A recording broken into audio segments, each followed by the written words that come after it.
Muito boa noite, pessoal. O tema da nossa aula de hoje é o sistema recursal.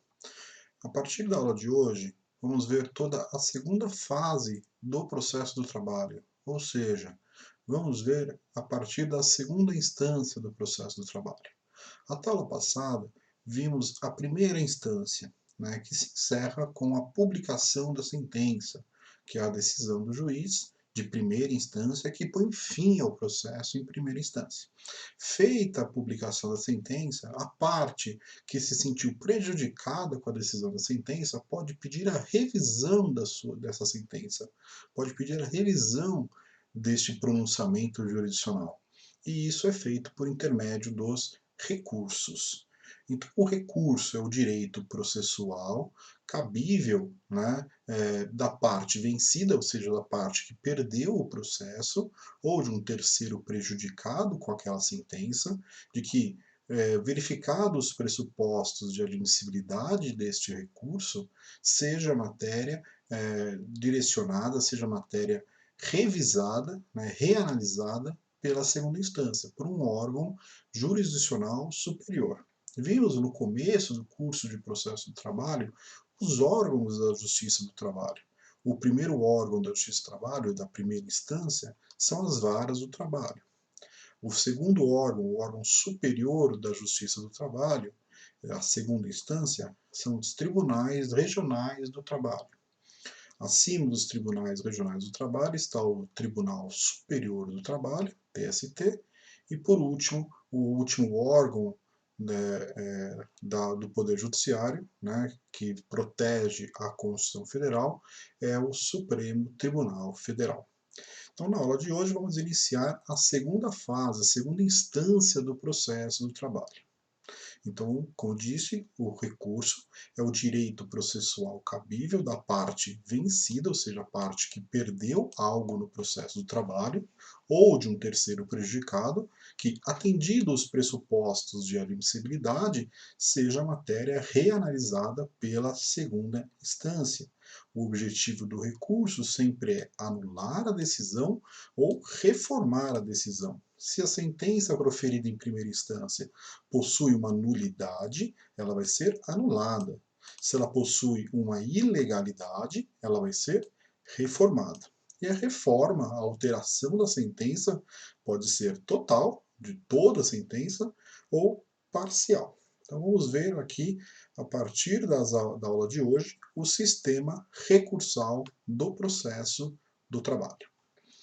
Todo recurso há pressupostos de admissibilidade. O que são pressupostos de admissibilidade? São requisitos de que todo recurso trabalhista deve ter para ser considerado recurso.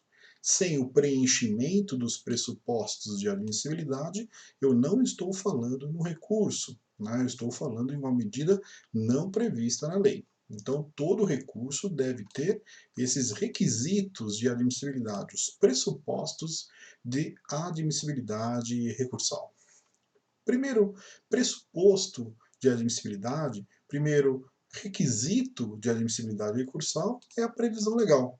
Ou seja, todo recurso ele só é cabível quando há realmente uma previsão legal. Eu não posso inventar um recurso. Eu só posso apresentar um recurso trabalhista quando há uma previsão legal.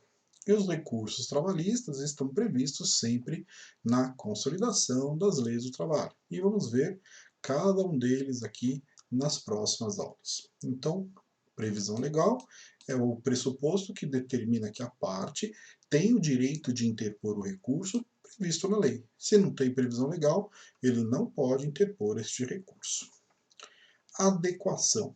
Adequação é o segundo pressuposto de admissibilidade recursal, ou seja, todos os recursos devem ser interpostos de forma adequada, ou seja, para cada decisão há um tipo de recurso próprio. Não há possibilidade de eu interpor um recurso que era por uma decisão X em uma decisão Y. Por exemplo, toda sentença, ela cabe o recurso ordinário, mas eu não posso interpor contra uma sentença um recurso extraordinário. Isso tem a previsão legal, ou seja, a CLT fala que da sentença cabe recurso ordinário que vai ser analisado pela segunda instância. Então, o recurso cabível para reanalisar a decisão de primeira instância, reanalisar a sentença de primeira instância na segunda instância é o recurso ordinário. E este é a medida adequada.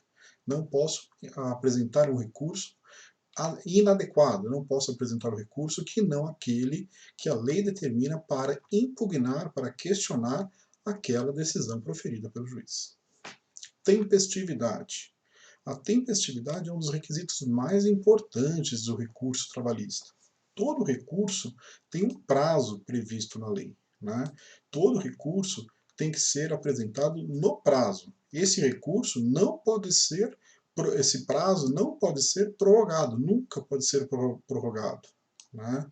Ele tem essa característica de ser um prazo peremptório, não admite, eu não posso pedir ao juiz o seguinte: excelência, posso requerer a interposição desse recurso, me dê mais 5 dias para interpor. Não. Se a lei determinou que o prazo é X, é neste prazo que o advogado deve apresentar o seu recurso. Ele pode apresentar num período menor, mas não posterior ao prazo previsto na lei. Todos os recursos, a Lei 5584 de 70, ela determinou uma unificação de todos os prazos dos recursos trabalhistas. A maioria dos recursos que vamos estudar, o prazo é sempre de 8 dias. E esses dias são 8 dias úteis, né? Então, a maioria dos prazos dos recursos trabalhistas são de 8 dias. Recurso ordinário, recurso de revista, recurso de agravo, agravo de instrumento, né? Agravo do TST, recurso de embargos, todos esses têm prazo de 8 dias. E os 8 dias são 8 dias úteis. Então, a parte sempre tem o prazo de 8 dias para interpor, por exemplo, o recurso ordinário contra a sentença, né? Lembrando que esse prazo é contado sempre da publicação da sentença, que foi o tema final da aula, da última aula que a gente teve. Então, a maioria dos recursos trabalhistas possui um prazo de 8 dias. Né? A maioria deles possui prazo de 8 dias, e a Lei 5584 de 70 determinou essa unificação dos prazos processuais de recursos trabalhistas. Há algumas exceções ao recurso, a esse prazo de 8 dias dos recursos trabalhistas. O recurso extraordinário, por exemplo, né, ele possui um prazo de 15 dias. Aliás, o recurso extraordinário ele tem até previsão na Constituição Federal, no artigo 102 da Constituição Federal. Os embargos de declaração, que possuem um prazo diferenciado de 5 dias, né, não de 8. Tem previsão também no Código de Processo Civil, além da própria CLT. E esse recurso aqui, revisão do valor da causa, o prazo de 48 horas, mas isso já caiu em desuso, principalmente com o novo Código de Processo Civil e também com a reforma trabalhista feita em 2017. Né? Então, atualmente, né, os prazos processuais de recursos são sempre de 8 dias, né, com exceção aí do recurso ordinário, 15 dias, e dos embargos de declaração, que são 5 dias. Então, este é o terceiro requisito dos recursos, o terceiro pressuposto dos recursos. Vimos a previsão legal, vimos a adequação e vimos então a tempestividade. Tempestividade é o prazo, né? Para lembrar, tempestividade vem de tempo, né? É o tempo do recurso. Quanto tempo eu tenho para apresentar este recurso? Nós já vimos que são 8 dias, ou 15, ou 5 dias, a maioria deles 8 dias. Além da tempestividade, temos o preparo. Todo recurso tem o seu preparo. O preparo são pagamento, né, de depósito recursal e de custas processuais. Todo recurso trabalhista é interposto pela empresa deve ter o seu depósito recursal e o pagamento das custas. Ele só não vai ter o depósito recursal e o pagamento das custas se a empresa comprovar que não tem condições financeiras. Se ela está em péssimas condições financeiras, a justiça pode deferir ali a isenção, a gratuidade processual. Mas, salvo engano, ela tem que fazer o preparo corretamente do seu recurso ordinário, do seu recurso de revista, enfim, todos os demais recursos. Para o recurso ordinário e para o recurso de revista, é obrigatório que a empresa, antes de apresentar o seu recurso, faça um depósito em juízo, faça um depósito judicial de um valor máximo de acordo com cada um do seu recurso. Então, para o recurso ordinário, atualmente, a empresa que querer apresentar este recurso ordinário, né, que é um recurso que vamos estudar, ela deve pagar o preparo de R$ 9.828,51. Este é o valor máximo. Né? E o recurso de revista, o valor máximo que a empresa deve depositar para apresentar o recurso de revista. Esse recurso é analisado pelo Tribunal Superior do Trabalho, não se preocupem, vamos estudar detalhadamente o recurso de revista. Né? O depósito recursal é de R$ 19.657,02. Esses valores são atualizados de 2020, tá, gente? Lembrando que todo ano esses valores são atualizados, tá? O recurso ordinário e o recurso de revista devem ter obrigatoriamente o depósito recursal feito pela empresa. Lembrando que somente a empresa é obrigatório fazer o depósito recursal. E qual que é o fundamento, qual que é o porquê, né, que deve ser feito o depósito recursal?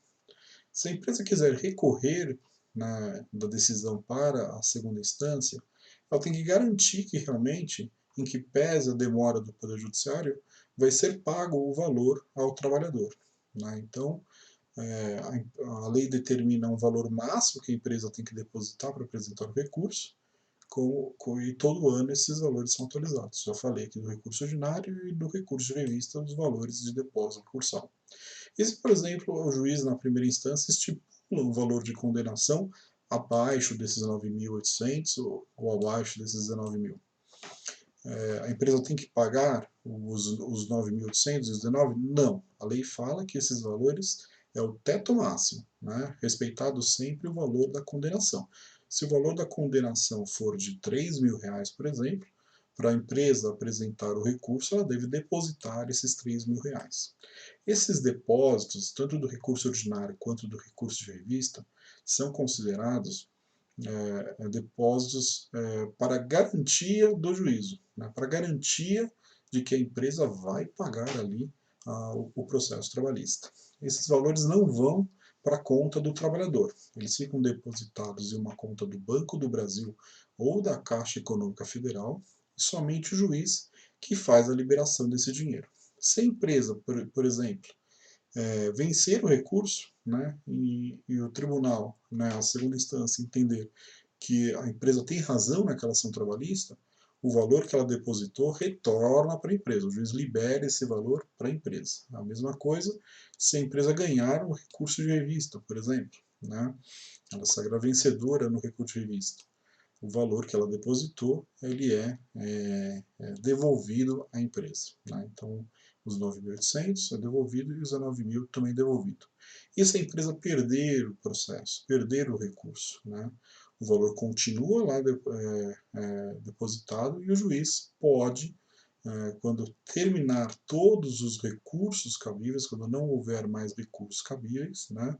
Quando já interpor todos os recursos, vamos ver que são uma infinidade de recursos, essa apostila tem 7 laudas, então tem bastante coisa para a gente ver. Né? Se a empresa perder o recurso, na fase final do processo, que é a fase de recebimento, aí a empresa, o juiz pode liberar esses valores para o trabalhador. Esse dinheiro fica depositado numa conta do Banco do Brasil ou da Caixa Econômica Federal, rendendo, obviamente, a atualização monetária desse valor. Esse valor não é seco, né, não é sem qualquer tipo de acréscimo, ele fica rendendo os juros e a atualização monetária bancária. Né, então, e lá na frente, quando for o momento necessário, o juiz vai fazer a liberação. Somente o juiz libera. Eles pedem uma ordem, que a gente chama de alvará, né? E este alvará de levantamento é a autorização para que o banco efetue o depósito do valor na conta que o reclamante quiser ou na conta ali que a empresa quiser. Né? Então, quem determina o levantamento, ou seja, a entrega desses valores no final do processo, seja para a empresa, seja para o trabalhador, é o juiz. Então, depósito recursal é o pressuposto de admissibilidade do recurso obrigatório para a reclamada. Então, o empregador que quiser recorrer da decisão deve pagar o depósito recursal. E o depósito recursal é devido no recurso ordinário, neste valor, 9.828,51, valores de 2020, e no recurso de revista, que é o dobro, R$ 19.657,02. Então, esse é o primeiro item do preparo, que é o depósito recursal. O segundo item do preparo é as custas processuais. Então, além de ser pago o depósito recursal, a empresa que quiser recorrer da sentença tem que pagar também as custas processuais. E o importe é 2% do valor da condenação. Sempre que a sentença for proferida, o juiz vai estipular um valor ali de condenação. Não é o valor exato que o trabalhador vai receber. É um cálculo prévio que o juiz faz que serve de parâmetro para as custas do processo. Então, se o juiz deu o valor do valor da condenação de R$ 30.000, 2% desse valor deve ser pago pela empresa para o preparo do seu recurso. Então, se deu R$ 30.000 de condenação, 2% é as custas do processo. Para ela apresentar o recurso, então a empresa tem que pagar o depósito recursal, nesses valores que eu falei, mais as custas processuais no valor de 2% do valor da condenação. Lembrando que, se a empresa tiver em dificuldade financeira e ela comprovar isso, a justiça pode deferir a justiça gratuita dessas custas processuais, por conta da dificuldade financeira da empresa. Para o trabalhador, né, ele é isento, obviamente, do depósito recursal. Né, se o trabalhador quiser apresentar o recurso, ele não precisa pagar o depósito recursal, obviamente, mas tem que pagar as custas do processo. Né? O trabalhador só é isento das custas do processo se, da mesma forma, comprovar que não tem condições de arcar com as custas e despesas do processo. Aí realmente ele é graciado com a justiça gratuita. Isso é uma novidade, na verdade, da reforma trabalhista, porque antigamente, né, era muito mais simples, né? O juiz não pedia comprovações ao trabalhador para a comprovação ali da justiça gratuita. Bastava ele afirmar, né, no começo do processo, que ele realmente não tem condições de arcar com as custas e despesas do processo, que o juiz deferiria ali a gratuidade da justiça. Bastando uma simples declaração de próprio punho falando que não tem condições de arcar com as custas do processo. Mas, em 2017, em novembro de 2017, veio a lei que alterou a CLT, né, e agora é um pouco mais rígido, né, para a empresa, para o trabalhador, perdão, pedir a justiça gratuita. O trabalhador, sim, deve comprovar ali a insuficiência financeira para poder ter direito aqui à isenção dessas custas. Se o juiz não der, ele tem que pagar ali o valor de 2% do valor do processo para poder apresentar o recurso. Né? Então, depósito recursal somente para a empresa, custas processuais para a empresa e para o trabalhador, sendo que as custas podem ser isentadas no caso de deferimento, no caso de que o juiz conceda às partes a isenção dessas custas pelo deferimento da justiça gratuita. Tá? Então, essa é o preparo do recurso. Por último, o último pressuposto, né, de admissibilidade recursal, o último requisito de admissibilidade recursal é a sucumbência, né, a sucumbência total ou parcial. Obviamente, é bem óbvio isso, para a parte poder apresentar o seu recurso, né, é necessário que ela tenha ali perdido algo. Né? Eu não posso ter vencido todo o processo e mesmo assim querer recorrer. Né?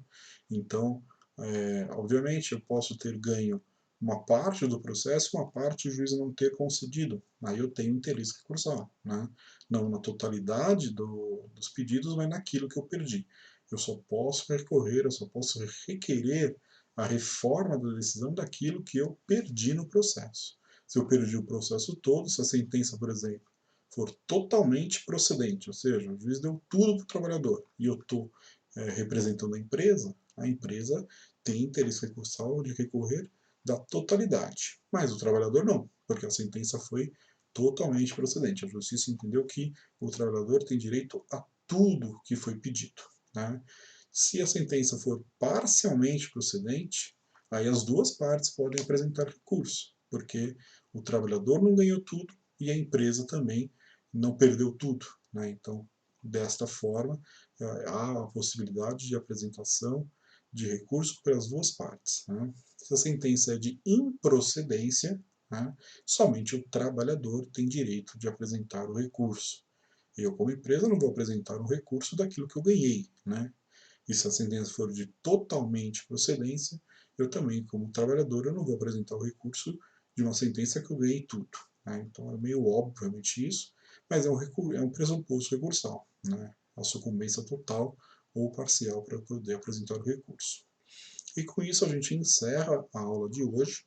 Vimos na aula de hoje o conceito de recurso, né, e quais são os pressupostos de admissibilidade recursal, quais são os requisitos para que seja apresentado o recurso.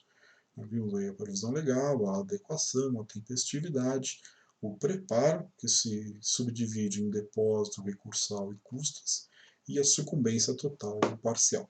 A partir da aula que vem, vamos começar a estudar os recursos em espécie, iniciando pelo primeiro recurso, que é os embargos de declaração. Estudem, né, deem sempre uma lida na apostila, compareçam às aulas no Microsoft Teams para debate dos temas de aula e também resposta aos questionamentos feitos durante as aulas. Né? Estou sempre à disposição para esclarecimento de dúvidas de todos vocês. Obrigado pela atenção de todos e bons estudos e até logo.